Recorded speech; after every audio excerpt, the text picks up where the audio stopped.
In today's video, I'm going to talk about activation functions. These are mathematical operations applied to the output of each neuron in a neural network. Formally, each neuron starts with a linear calculation. Z equals W times X plus B. That's just the weighted sum of inputs plus a bias. Then we apply the activation functions. A equals F of Z. In other words, we take that linear result and pass it through a function to decide a neuron's output. Remember when we talked about biological neurons? Dendrites collect signals, the soma processes, and the axon decides whether to fire.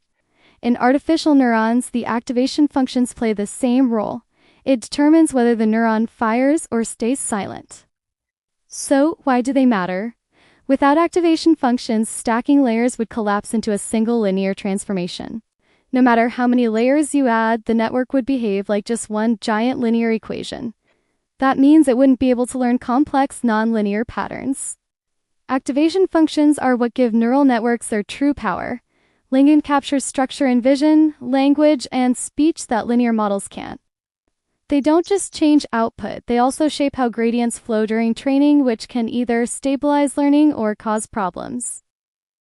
Some popular examples of activation functions are the sigmoid activation function, which squashes outputs between 0 and 1. This makes it useful for representing probabilities, but the downside is that it can saturate and is prone to vanishing gradient problem.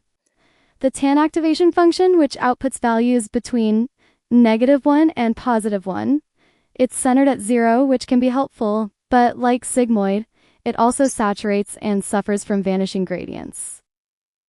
The ReLU, or rectified linear unit, that produces 0 for all negative inputs and passes positive inputs through unchanged. It avoids the vanishing gradient issue on the positive side and is one of the most commonly used activation functions in deep learning.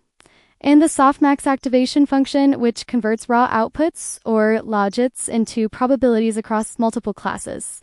Because its outputs always sum to 1, it's widely used in classification tasks.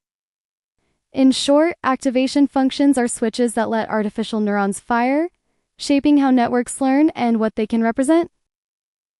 If you like these videos, make sure to like and follow for more.